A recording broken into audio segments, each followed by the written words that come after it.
कृष्णांश कथा। आज शुक्रवार है।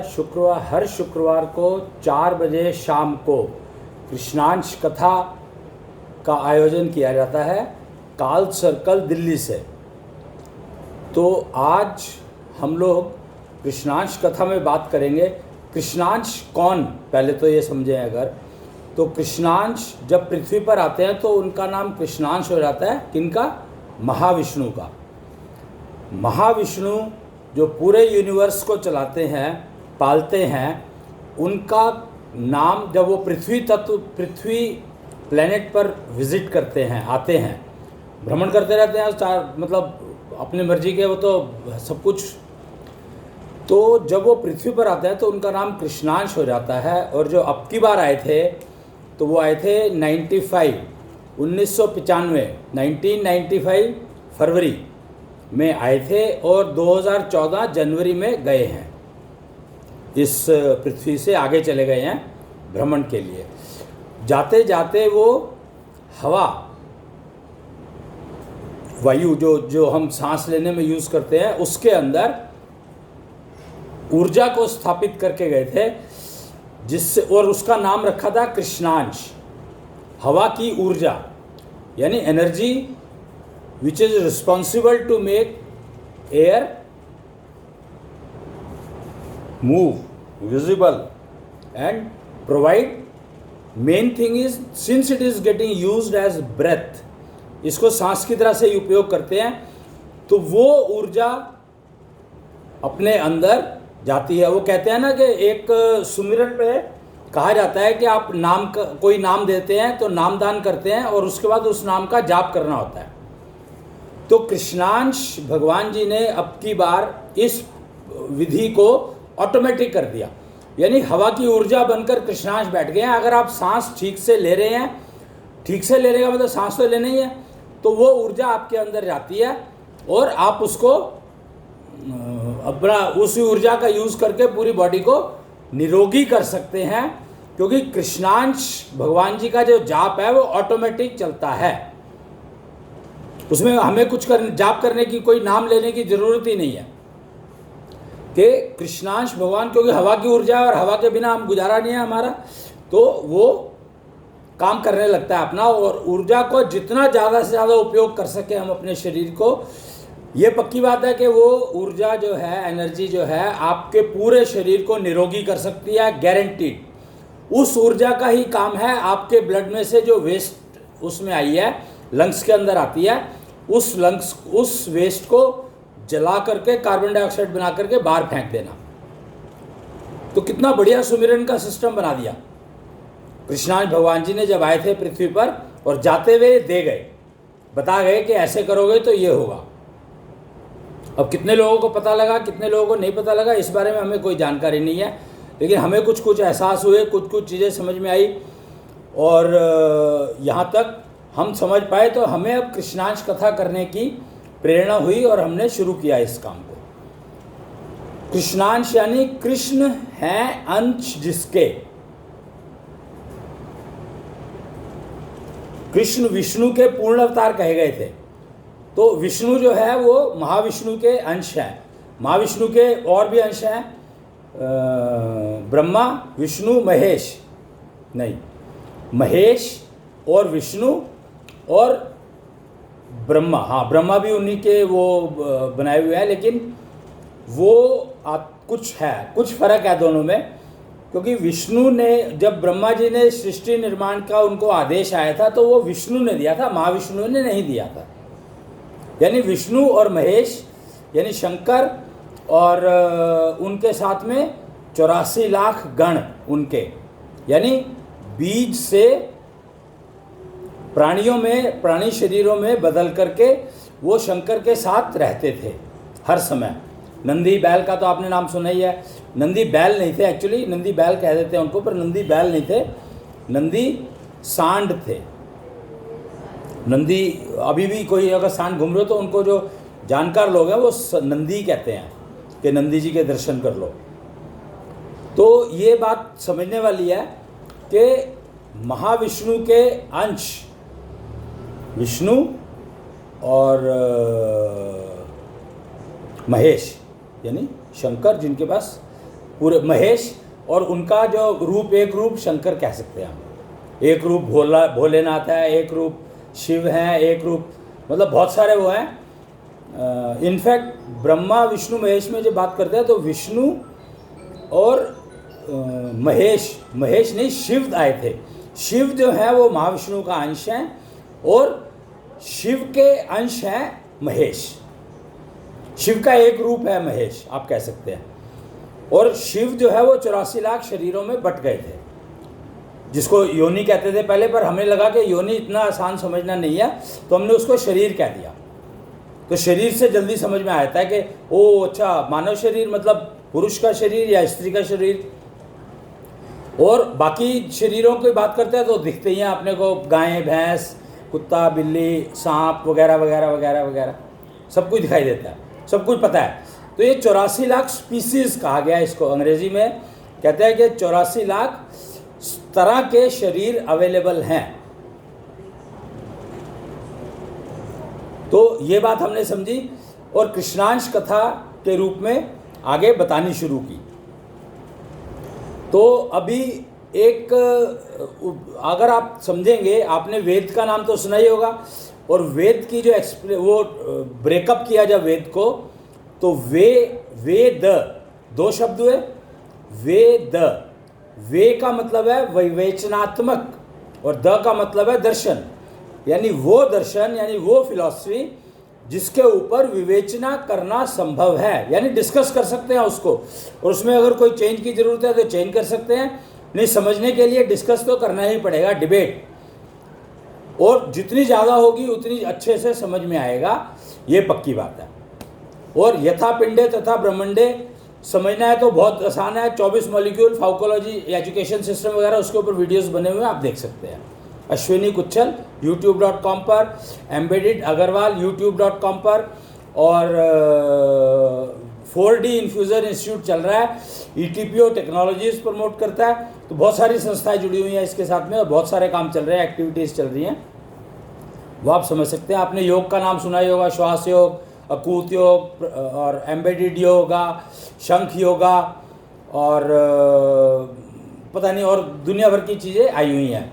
तो समझ सकते हैं आप, क्योंकि बहुत बड़ी टीम है जो इसके ऊपर काम कर रही है, सारे तकरीबन टेक्निकल लोग हैं, तो इसलिए बहुत ज़्यादा आपको थोड़ा समझने के लिए कुछ ना कुछ करना पड़ेगा। वैसे आप कृष्णांश कथा अगर सुनते रहेंगे रेगुलर, तो शायद आपको बहुत सारी चीज़ें समझ में आ जाएंगी, और नहीं आएंगी तो आप कम से कम दिशा समझ लेंगे, तो फिर बाकी ज्ञान आपको सीख सकते हैं, चाहे तो इंस्टीट्यूट 4D इन्फ्यूज़र इंस्टीट्यूट या उसकी किसी भी ब्रांच में जाकर के। निश्चल टेम्पल्स लग रहे हैं, निश्चलिज्म का पसारा हो रहा है, निश्चलता का पसारा हो रहा है निश्चलिज्म के माध्यम से, और निश्चल टेम्पल लगे हुए हैं जगह जगह पर। आप निश्चल टेम्पल में जाकर के भी ज्ञान प्राप्त कर सकते हैं, वहाँ पर भी हो सकता है कि कृष्णांश कथाएँ चलती हों। अब हम वेद पर आ रहे हैं। अंग्रेजी में VED स्पेलिंग है उसके, तो V का मतलब वेरीफाई, E का मतलब एम्प्लॉय, और D का मतलब डेली बेसिस। अगर आपको आनंद आता है तो, एन्जॉयमेंट आती है तो VED, verify, employ, daily, if you get enjoyment. Rule यही है, नियम ये है कि आपको आनंद आना चाहिए और किसी को नुकसान नहीं होना चाहिए। ये दो चीज़ों का अगर आप ध्यान रखेंगे तो गारंटी है कि आपका मानव जन्म जो है वो तो सफल हो ही गया।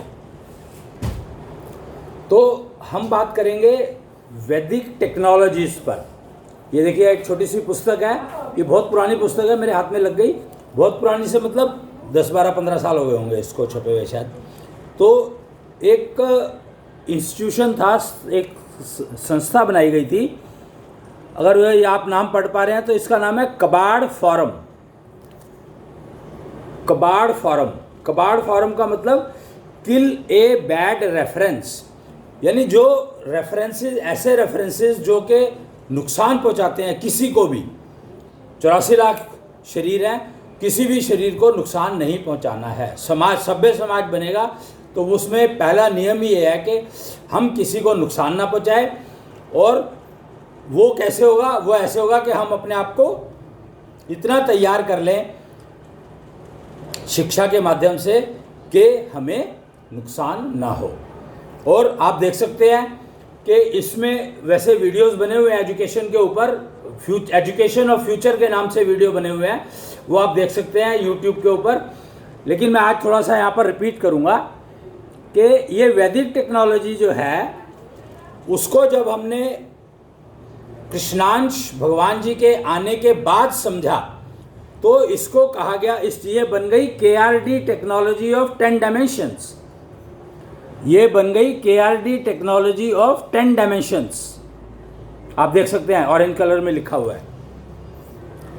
तो ऑरेंज कलर, ये भगवा रंग का मतलब क्या है, आज मैं थोड़ा सा इसके ऊपर भी आपको प्रकाश डाल दूं, मतलब जो हमें समझ में आया डिस्कशंस और उसके बाद, कि भगवा कलर, भगवा रंग क्यों। तो भगवा रंग इसलिए, इसका इंपॉर्टेंस जो है वो ये है, अगर आप देखेंगे तो अग्नि, ये अग्नि तत्व का रिप्रेजेंटेशन है एक्चुअली। भगवा रंग जो है वो अग्नि तत्व का रिप्रेजेंटेशन है। आप कभी भी अग्नि जलाएंगे तो उसमें आपको भगवा रंग दिखाई देगा ही देगा। सूर्य जब उगता है तो लाल रंग का होता है, धीरे धीरे वो भगवा होता चला जाता है। लाल रंग से क्या तात्पर्य है? लाल रंग का मतलब आपको, अगर आप कोयले को जलाएं, आप देखें अगर कोयला जलता है जब, तो उसमें से लो निकलती है और उसके कलर आप ध्यान से देखें तो आपको उसमें भगवा कलर दिखाई देगा। किसी एक पॉइंट पर, हमेशा नहीं दिखाई देगा, किसी एक पॉइंट पर। तो जो भगवा धारण करते हैं वो ये मान करके चलते हैं कि उनको पता है कि उनका लक्ष्य मृत्यु है। तो कोई भी ऐसा काम ना करें जिससे हमें कष्ट में मृत्यु प्राप्त हो, मतलब मृत्यु के समय हमें कष्ट हो। भगवा धारण करने का मतलब ही ये है कि हम अपने आप को कष्ट मुक्त मृत्यु के लिए तैयार कर रहे हैं। भगवा कलर की खासियत है, लाल है तो लाल का मतलब है हम जलाने की तैयारी में हैं। क्या जलाने की तैयारी में है? सिंपल, अपने अंदर के ईर्ष्या भाव को, अपने अंदर के लालच के भाव को। 5 चोर कहे गए हैं, लोभ मोह ईर्ष्या, और लोभ मोह ईर्ष्या और 2 और हैं, पता नहीं क्या, वो मेरे को नाम याद नहीं है। तो 5 तरह के चोर हैं अंदर, कहते हैं आपके शरीर में होते हैं। तो उन 5 से मुक्ति पाने के लिए आप उसको जलाओगे तो ये उसके लिए लाल रंग उसका रिप्रेजेंटेटिव है। लाल रंग उसका रिप्रेजेंटेटिव है, आप जलाने को तैयार हो, फूकने को तैयार हो। फूकना क्या है? अपने अंदर के वो चीज़ें जो मुझे भी नुकसान पहुंचाती है और उसकी वजह से मैं दूसरों को नुकसान पहुंचाता हूँ। तो उससे बचने के लिए हमें ये लाल रंग का उपयोग करते हैं हम लोग। लाल रंग का रिप्रेजेंटेशन ये माना जाता है। आप कोयले को देखें, कोयला जो है जब जलता है तो लाल होता है और उसके ऊपर एक काली सी लौ दिखाई देती है, फिर उसके ऊपर एक पीली सी या भगवा सी लौ होती है, फिर उसके ऊपर एक और लौ होती है। लाल रंग का मतलब है आप तैयार हो रहे हो अपने अंदर के नेगेटिव एलिमेंट्स को जलाने के लिए। और भगवा धारण करते हो तो उसका मतलब है कि जो आप अपनी मृत्यु की तैयारी कर रहे हो, कष्ट मुक्त मृत्यु की। मृत्यु तो होनी ही है, वो तो होगी, उसको कोई रोक नहीं सकता। वो तो हमारा वो मानव जन्म का क्या हर उसका लक्ष्य है मृत्यु। तो मृत्यु तो होगी, पर कष्ट मुक्त मृत्यु पाने के लिए आपको भगवा धारण करते हैं तो वो याद दिलाता है। वो कहते हैं, एक दोहा है इसके ऊपर, कुच्छल दोहे अगर आप पढ़ोगे तो एक दोहा है इसके ऊपर, कुच्छल कहे बन स्वार्थी अपनी अर्थी पहचान।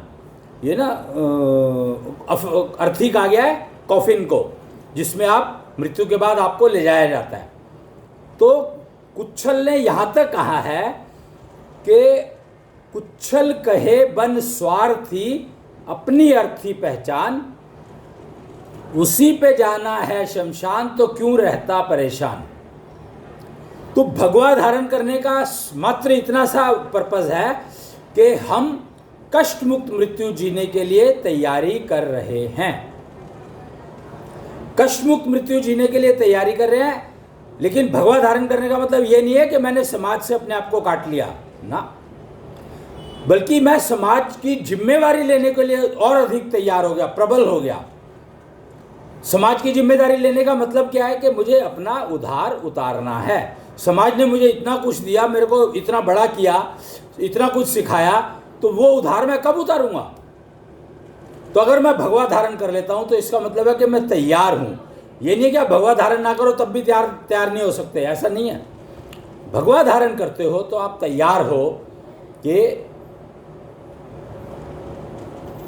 कष्ट मुक्त मृत्यु पाने का रास्ते पर चल गए, और उनका टारगेट ये होता है कि कम से कम मुक्ति मिल जाए। मृत्यु तो मिल ही जाएगी, कष्ट मुक्त मृत्यु मिल जाए, लेकिन साथ साथ में अगर मुक्ति मिल जाए तो क्यों नहीं, और अगर मोक्ष मिल जाए तो और भी अच्छा। तो पहली जो स्टेप है कष्ट मुक्त मृत्यु का मतलब है कि मुझे कष्ट ना हो।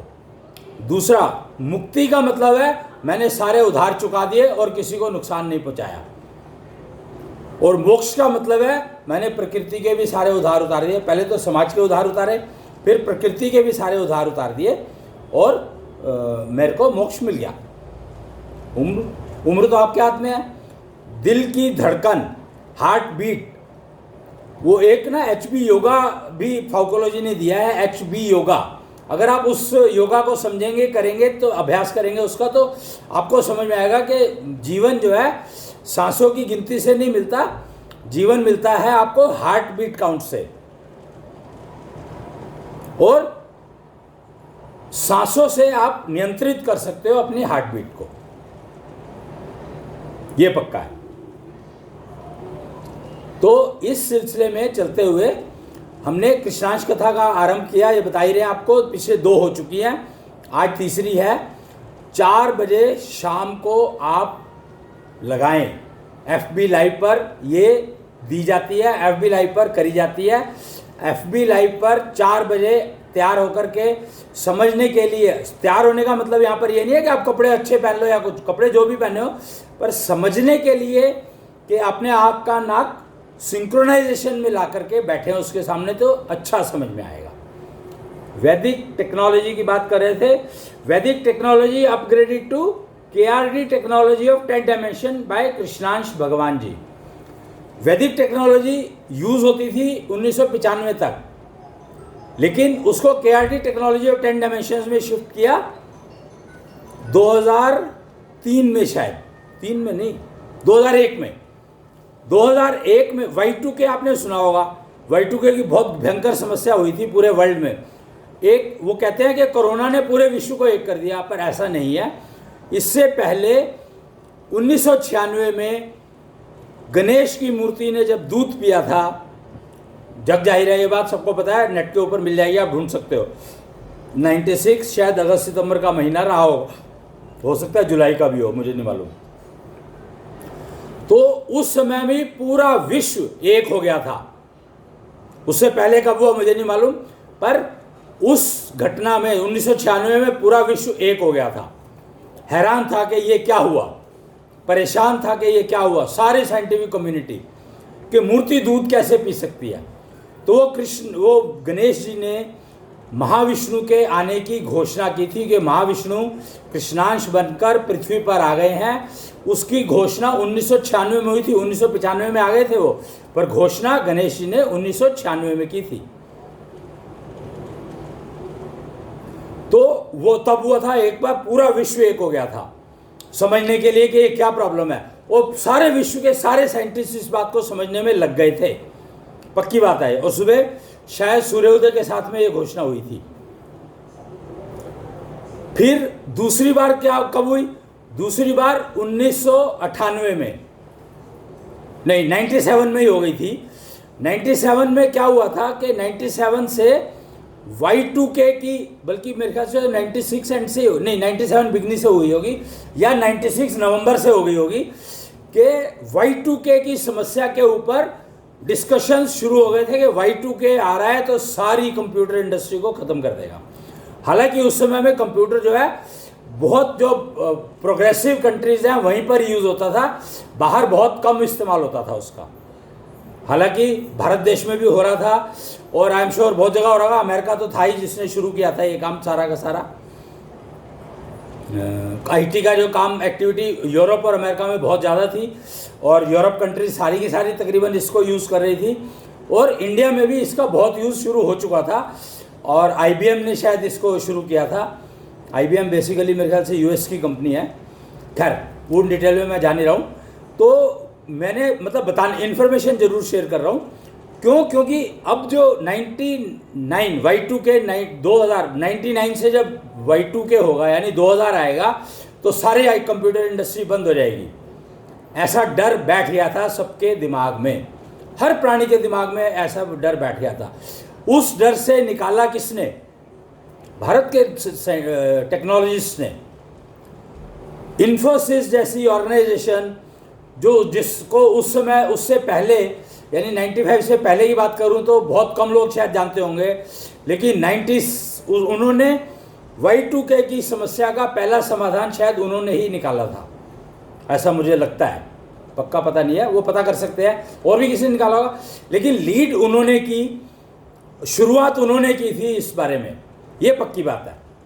और फिर उसके बाद तो आप देख ही सकते हैं कि मेरे ख्याल से जितनी भी भारतीय कंपनियां थी उन्होंने Y2K के ऊपर बहुत काम किया और बहुत हेल्प की और पूरी कंप्यूटर इंडस्ट्री को एस्टैब्लिश कर दिया, बचा लिया।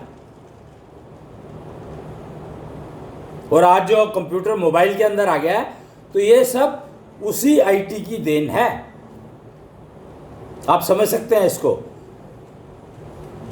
तो मैं बात कर रहा था कि वो टाइम था जब KRD टेक्नोलॉजी ऑफ 10 डायमेंशन 2001 में डिक्लेयर करी गई। 2004 में शायद ये कबाड़ फॉरम बना था या 3 में बना था, मुझे ध्यान नहीं है कि कब बना था, किसने बनाया था ये पता नहीं है, पर इसकी स्थापना हुई थी जालंधर में। और engineering college DAV engineering college Jalandhar,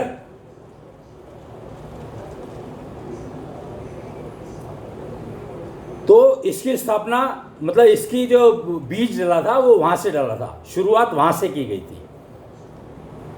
वहां पर रिजेक्शन के ऊपर लेक्चर था, मतलब एक प्रोग्राम थे 2-3 दिन के, तो वहां पर जालंधर वो स्थान बना जहां से KRD टेक्नोलॉजी ऑफ 10 डायमेंशन को दुनिया को बताने के लिए कबाड़ फॉरम बनाया गया। कबाड़ फॉरम मतलब किल ए बैड रेफरेंस, जो रेफरेंसेस खराब है उनको हटाओ, उसकी जगह पर नए रेफरेंसेस आ चुके हैं उनको बदलो, नए रेफरेंसेस से पुराने रेफरेंसेस को बदलो और अपने जीवन को सुखी बना लो, आनंदमय बना लो, लग्जूरियस लाइफ जियो।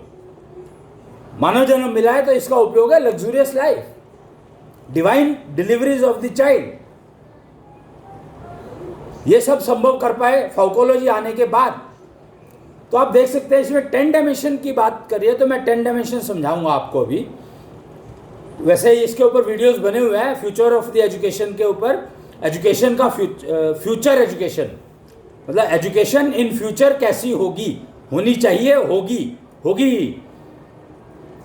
तो उसके बारे में मैं अब छोटा सा आपको ग्लिम्स दूंगा कि इसमें अगर आप देखेंगे KRD टेक्नोलॉजी ऑफ 10 डायमेंशन का ये चक्र बना हुआ है और इसके ऊपर लिखा हुआ है KRD टेक्नोलॉजी ऑफ 10 डायमेंशन, उसके ऊपर लिखा है वैदिक टेक्नोलॉजी, यानी वैदिक टेक्नोलॉजी को अपग्रेड करा गया KRD टेक्नोलॉजी ऑफ 10 डायमेंशंस में।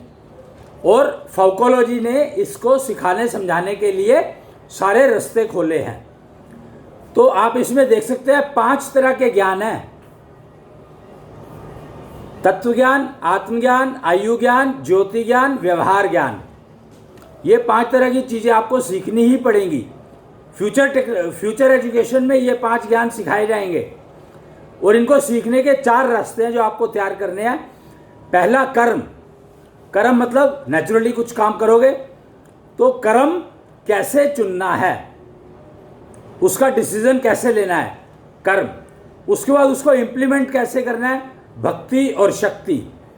और समय का ध्यान रखना है कि समय में पूरा हो जाए। बताया गया था कि जो लक्ष्य है वो कहते हैं ना कि 4 कर्म का जो रिजल्ट है उसके बारे में बात करी गई थी। तो ये बताया था कि अगर मान लो आपने कोई प्रोजेक्ट लिया, कोई काम लिया, और कर्म और काम में फ़र्क है, आप ये समझ ले। काम का मतलब है मेहनत करना और कर्म का मतलब है डिसीजन लेना। Work, which work has to be done is decided by karma and how you have to do it, उसके लिए है भक्ति और शक्ति। और समय है कि समय से पूरा होना चाहिए। कहते हैं कि अगर आपने जो समय था उस प्रोजेक्ट का उस समय में कर दिया तो उसको कहते हैं अचीवमेंट। समय के बाद किया तो उसको कहते हैं वेस्ट। समय के बाद किया तो वेस्ट, समय पे किया तो अचीवमेंट, समय से पहले किया पर पूरा किया बिना किसी को नुकसान करे तो रिवार्ड। अगर आपने समय से पहले पूरा किया लेकिन आधा अधूरा छोड़ करके उसको पूरा दिखा दिया तो वो है रिजेक्शन। तो ये 4 शब्द बहुत इंपॉर्टेंट है समझने जब हम काम की या वर्क की बात करते हैं। तो क्या क्या है? समय पर पूरा किया अचीवमेंट, समय से बात किया वेस्ट, समय से पहले किया तो रिवार्ड, और समय से पहले आधा अधूरा करके उसको पूरा दिखा दिया और बाद में पैचेस लगाते रहे तो वो है रिजेक्शन। तो हमें क्या करना है? अचीवमेंट को तो मेंटेन करना ही है। अगर हम रिवार्ड के उस पर जा सके तो बहुत अच्छा है। क्यों अच्छा? रिवार्ड क्या है? रिवार्ड का मतलब ये है कि आप ये समझो कि आपने एक काम को एफिशिएंसी के कारण जो 6 महीने का था 4 महीने में कर लिया तो अगले 2 महीने में आप एक और काम कर पाओगे, तो उसका जो आपको एक्स्ट्रा मिला वो रिवार्ड हो गया ना। रिवार्ड का मतलब ये नहीं कि आपने काम जल्दी पूरा कर दिया तो आपको उसके ऊपर कुछ इनाम दे दिया, वो जरूरी नहीं है। वो हो भी सकता है, नहीं भी हो सकता, लेकिन वो जो 2 महीने बचाए वो आप उससे बड़ा रिवार्ड तो कुछ हो ही नहीं सकता आपका। 2 महीने कहते हैं टाइम इज कैश। तो 2 महीने अगर आपने बचा लिए तो वो उससे बड़ा अवार्ड तो कंपनी कोई दे ही नहीं सकती। उस 2 महीने का आप उपयोग कैसे भी कर सकते हैं, आपके ऊपर है। वो टाइम कंपनी का नहीं है, वो टाइम आपका है। तो ये बातें समझ लेंगे तो आपको वर्क एग्जीक्यूशन में बहुत बहुत लाभ होगा, पक्की बात है ये। तो और इसमें ये 9 बने, 5 ज्ञान और 4 रास्ते। तो 10वां क्या है? वही 10 डायमेंशन। तो 10वां मैं हूं जिसे ये सब कुछ करना है, सीखना है, समझना है। 1 + 9, 1 के साथ जब 9 जुड़ जाएंगे तो 10 कहलाएगा। 10 जो है योग की संख्या कही जाती है 10 को, यानी 2 डिजिट शुरू होती है यहां से।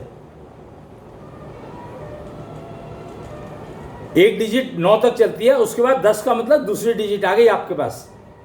तो 2 डिजिट शुरू होती है, पहला नंबर है 10 और उसको योग का नंबर कहा गया है, और दूसरा नंबर है 11। जब आपका योग हो जाएगा तो फिर आप रेडी टू डिलीवर हो जाओगे। यानी जब आपने सारे ज्ञान सीख लिए, समझ लिए, यूज करना आ गया और चारों रास्ते समझ लिए, सीख लिए, यूज करना आ गया, तो फिर आप इनका यूज करोगे, 9 के 9 का यूज करोगे तो आपको आप 1 और 1 11 कहते हो जाता है। तो आप अकेले ही 11 के बराबर हो गए और आपने 1 डिलीवर कर दिया आगे किसी को जो वो लाभ उठाएगा उसका, यानी अपने ज्ञान को बांट दिया। इसे कहते हैं ज्ञान बांटना। कहते हैं कि ज्ञान बांटने से बढ़ता है। तो जब आप बांटेंगे तो बढ़ेगा। अभी आप डिस्कस कर रहे हैं तो डिस्कशन का मतलब यह है कि आप बांटने की कोशिश कर रहे हैं और अपने अंदर कुछ गलती। बढ़ेगा का क्या मतलब है? बढ़ेगा का मतलब यह है कि आपने कुछ चीजें जो समझ में आ नहीं रही थी डिस्कशन से, वो चीजें समझ में आ गई तो आपका बढ़ गया ना। और इसमें ना एक अगर आप ये देखेंगे, ये जो स्लाइड है इसमें ये चाबी दिखाई गई है,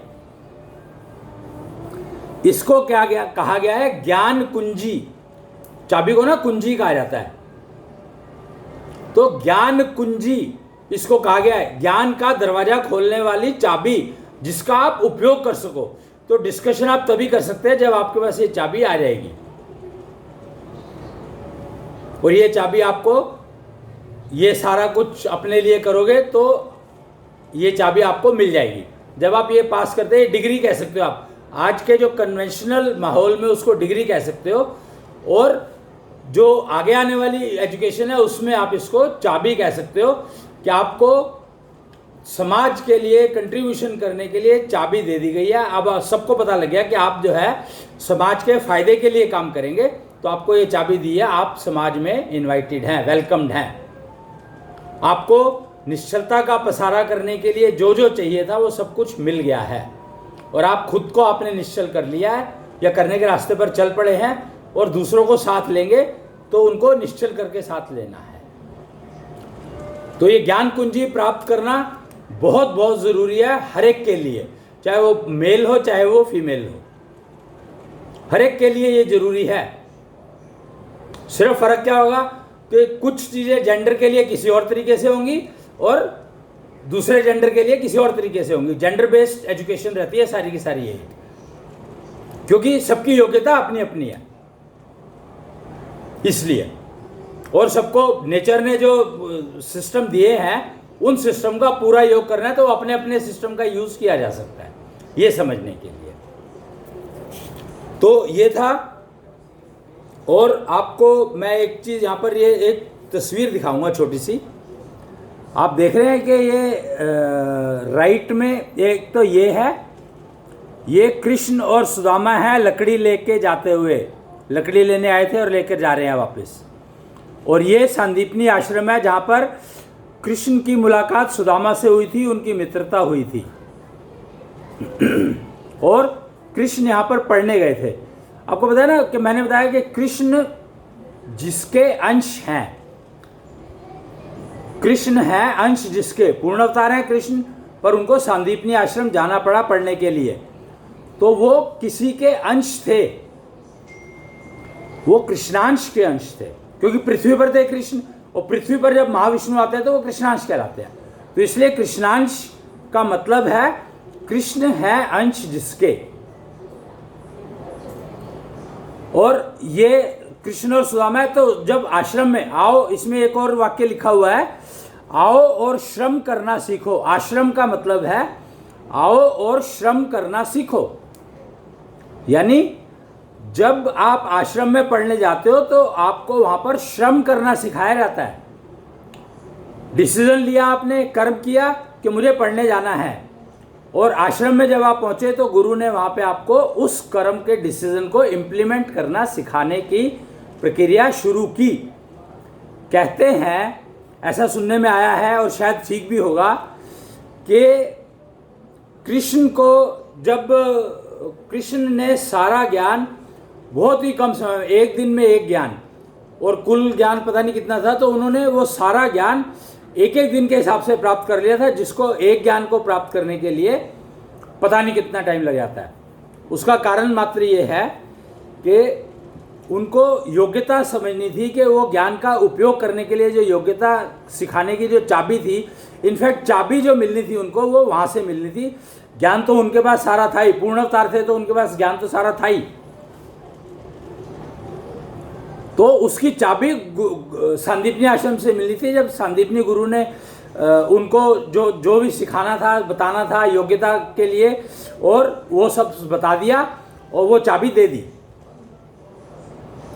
तो और आश्रम में आओ और श्रम करना सीखो का मतलब है भोजन तब मिलेगा जब आप लकड़ियाँ लेकर के आओगे, और लकड़ियों से भोजन, चूल्हा जलेगा और भोजन बनेगा, और फिर मिलेगा खाने को। तो हर तरह का हाथ का काम, कहते हैं कि हाथ का काम, एक काम आना बहुत ज़रूरी है सभी को, कोई जेंडर हो, हर एक को एक हाथ का काम सीखना बहुत बहुत आवश्यक है।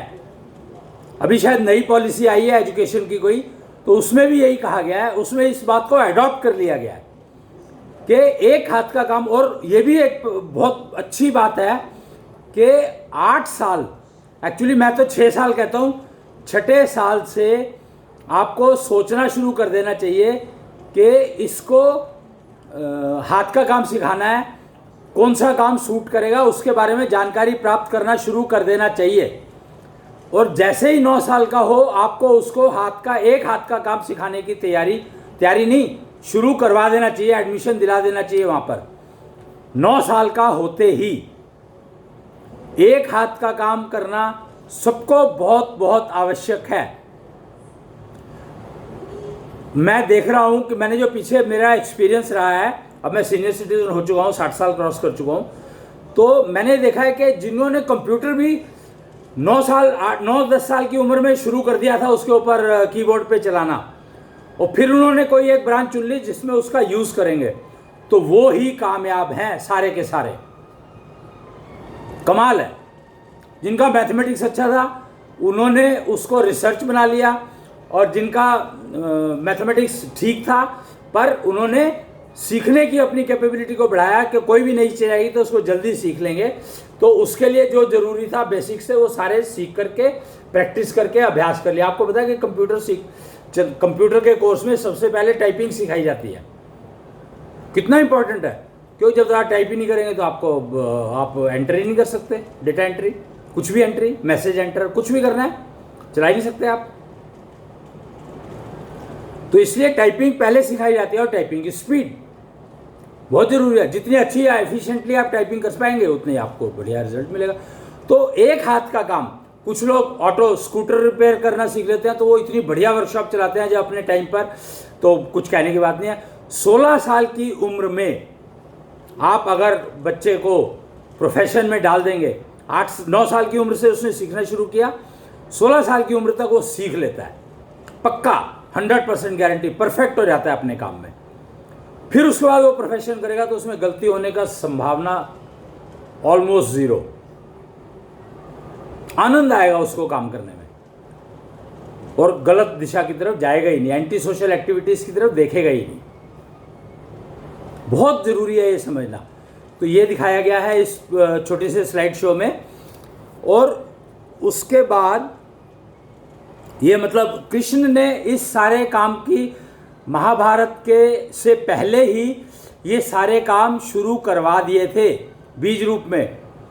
और जो लोग इस बात को नहीं समझ पा रहे थे, नहीं सुनना चाहते थे, सुनना भी नहीं चाहते थे, तो कृष्ण को महाभारत करवानी पड़ी। यानी मैं ये कह रहा हूँ करवानी पड़ी, तो यहाँ पर ये स्टेटमेंट जो है ना वैलिड नहीं है एक्चुअली। फिर मैं कह क्यों रहा हूँ? तो कृष्ण इस महाभारत को रोक सकते थे, उनके पास हर चीज़ वो थी जिसको यूज़ करके वो रोक सकते थे महाभारत को।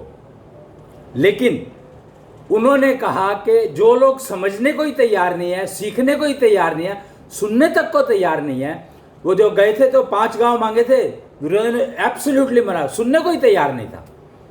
तो उनको लगा कि इनका ये पृथ्वी पर बोझ है, ये तो पहले ही मरे पड़े हैं, जिसको सुनाई भाई मृतशील किसको कहते हैं? जो ना सुनता, ना समझता, ना बोलता, ना बात करता, कुछ नहीं कहता। मृतशील उसी को तो कहते हैं। वो मरे बराबर ही है ना, जो सुन करके समझ करके, वो कहते हैं सोते को तो उठाया जा सकता है, पर जो जाग रहा है और सोने की एक्टिंग कर रहा है तो उसको कैसे उठाओगे आप? तो उसके लिए महाभारत होने दी।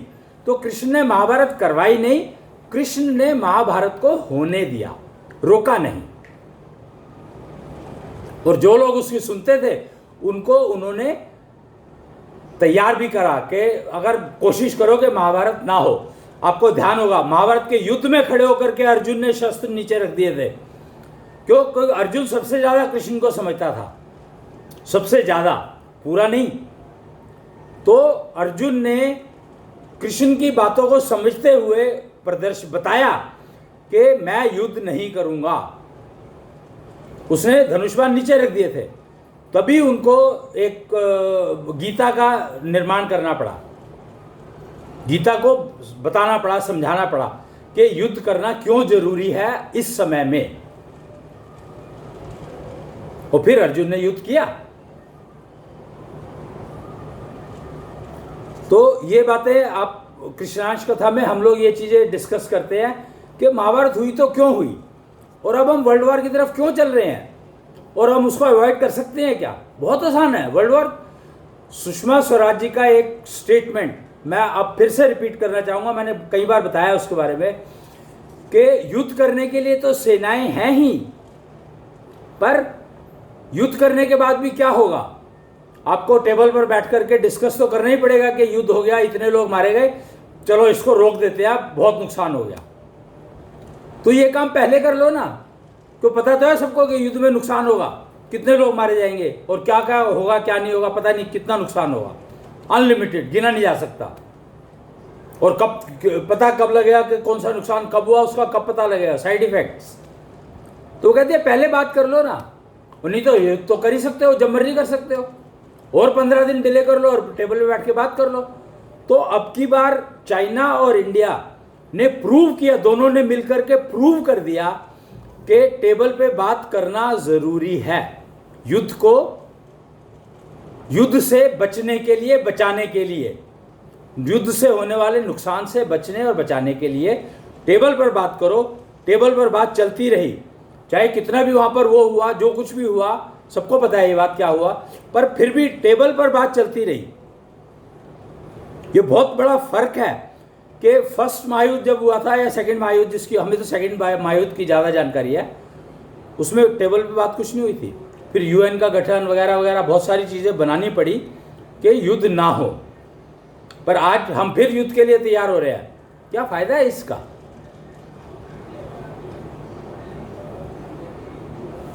तो ये सब चीज़ें समझने के लिए, समझाने के लिए, अगली जनरेशन को इस स्थिति से बचाने के लिए कृष्णांश कथा की शुरुआत की गई है।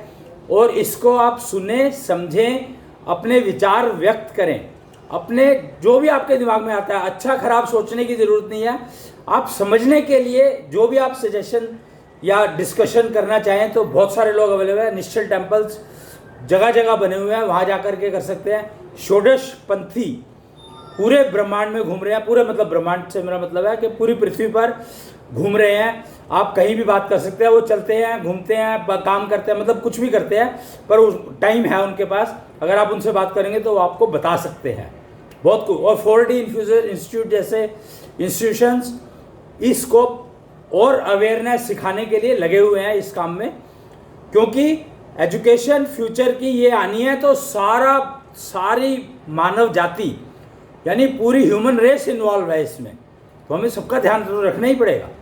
तो उसके लिए हमें कार्य तो करने ही पड़ेंगे। तो कृष्णांश कथा एक माध्यम हमने चुना, हमें लगा कि ये बहुत अच्छा माध्यम हो सकता है शुरुआत करने के लिए, बताने के लिए, मैसेजेस कन्वे करने के लिए। तो इसको शुरू किया गया है। हर शुक्रवार को शाम को 4 बजे FB लाइव पर होता है, ये आप देख सकते हैं। मैं इसमें आपको एक स्लाइड और दिखाना चाहूँगा। स्लाइड्स तो बहुत हैं इसमें, पर एक स्लाइड और मैं दिखाना चाहता था।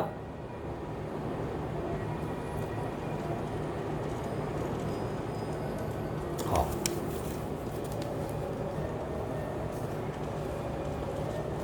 एक ये time clock museum and research centre बना था, इंस्टीट्यूट बना था। ये कबाड़ फार्म की एक ऑफशूट है, समझो कि कबाड़ फार्म के जो लोग, कुछ लोगों को बता कर कहा कि भाई अब तुम time clock museum and research centre पे करो। तो उसका एकमात्र उद्देश्य था, ये लिखा हुआ है और मैं आपको पढ़ के सुना रहा हूँ, क्योंकि इसमें शायद दिखे या ना दिखे मुझे पता नहीं है, पर मैं आपको पढ़ के सुना रहा हूँ। समय संबंधी खराब रेफरेंसेस को पूर्ण रूप से ख़त्म करके नए मापदंड स्थापित करना जो कि वास्तविक जीवन पर आधारित हों और जिसकी सत्यता को प्रमाण करने की आवश्यकता ना हो, यानी सेल्फ प्रूवन सिस्टम। समय, ये जो सारा का सारा हम जो बात कर रहे हैं एजुकेशन सिस्टम वगैरह, तो they are all self proven across the world. जो लोगों से हमारे डिस्कशंस हुए हैं, सबने कहा सर ये तो सेल्फ प्रूवन सिस्टम है। श्वास योग जो ये इसी एजुकेशन सिस्टम की देन है, फाउकोलॉजी। तो श्वास योग का जब उन्होंने प्रैक्टिस करी तो कहते सर अरे ये तो सेल्फ प्रूवन है। 5 मिनट के अंदर अंदर मैंने इसको समझा, मैंने इसका अभ्यास किया और फिर इसको टेस्ट किया अपने आप को, तो मैंने पाया कि टेस्ट में जो रिपोर्ट आई वो तो एक अलग बात है, पर मुझे अंदर से लगा कि मैंने तो पता नहीं क्या कुछ पा लिया। इतनी शांति तो मुझे आज तक कभी मिली नहीं।